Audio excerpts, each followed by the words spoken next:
Right, here's how to replace a clutch lever on a motorcycle. You can see this one's bent. I crashed it and bent it. I'm going to have some tips too at the end of this, but we'll just take it off real quick and put the new one on, and then we'll get to the tips. So there's a dust cover you can just kind of pry off and slide off to the side. And then this is your adjuster. So if you turn the rock nut this way, you might have to use pliers to loosen it up. And then turn the internal adjuster in, screw it in to create some slack in the cable. You'll want to do that so that you can get the old cable out. The lever is held on by a bolt right here, so you take the nut off of the bottom there, and then you pull the bolt out.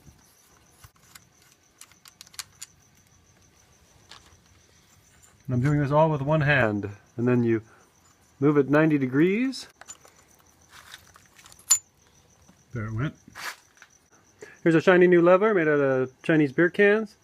And what I'm going to do is, on my street bikes, I'll put a little grease in there. But since this is a dirt bike, I don't want grease in there attracting dirt.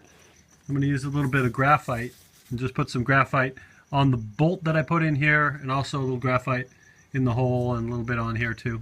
But the lighting's a little bit better with the silver one. So I'm going to put the end of the cable in here and then rock the cable through this groove, and then it will be installed. So you just take this 90-degree angle to the bike,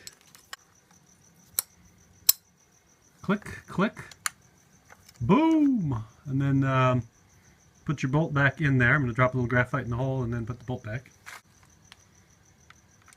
All right, there we go, bolt goes back in the hole. That is so shiny. So that nut goes back on the bottom and we torque it down tight.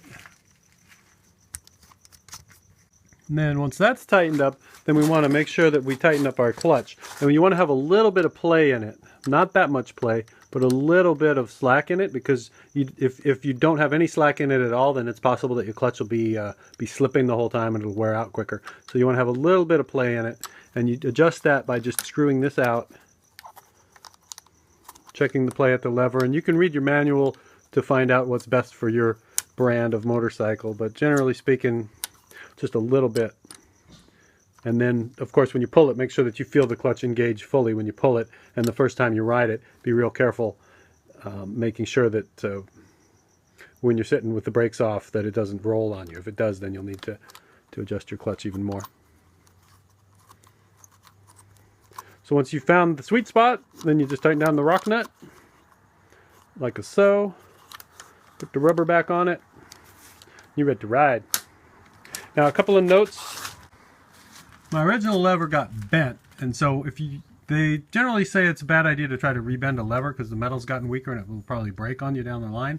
And if you do try to rebend it, definitely remove it from the bike like I just did and try to pound it flat, because if you start grabbing it and twisting it this way and that, you may well break the housing, and then you'll have to buy a new one of these, and that's especially bad if you're out on the trail without replacement parts. So if you're going to try to bang it back into shape, probably heat it up with a torch and beat it into submission. This one's going to go in my tool bag back there, so that just in case something goes wrong on the trail and I break another clutch lever, I can replace it with this one. The other thing, of course, is inspect the rest of your bike. Like in this case, you can see I bent my handlebars. This handlebar is a lot lower than they are now, so it's been customized. I kind of like it because I have one short arm, so I'm going to leave it that way. Now, when you're buying new levers too, I went with the stock replacements, but you can see this is a brake lever, but you can see how long the stock replacement is. So you can buy shorties if you want that are less likely to break. This is on a kid's bike, and they put shorter levers on it. Or since the shorter levers, that this is kind of custom and it's kind of expensive. So if you want to get a $12 lever that's short, what he did on this side was he just took one of these with the ball on it and just chopped the ball off. Just cut it short here, so it's kid sized. So that's another option. Then another thing a lot of people do is loosen up the nuts that hold it on to the handlebars, so that it'll actually rotate out of the way when you crash. You want it to be tight enough so that you can't really easily move it by hand, but not super tight, so that it'll actually rotate instead of breaking when you crash. And if you really want to try and straighten out the old one, I'm going to put it between 2 blocks of wood on a concrete driveway and pound on it with a sledgehammer. So this is before. You can see how much it's bent. Alright, so this way we don't scratch up the metal.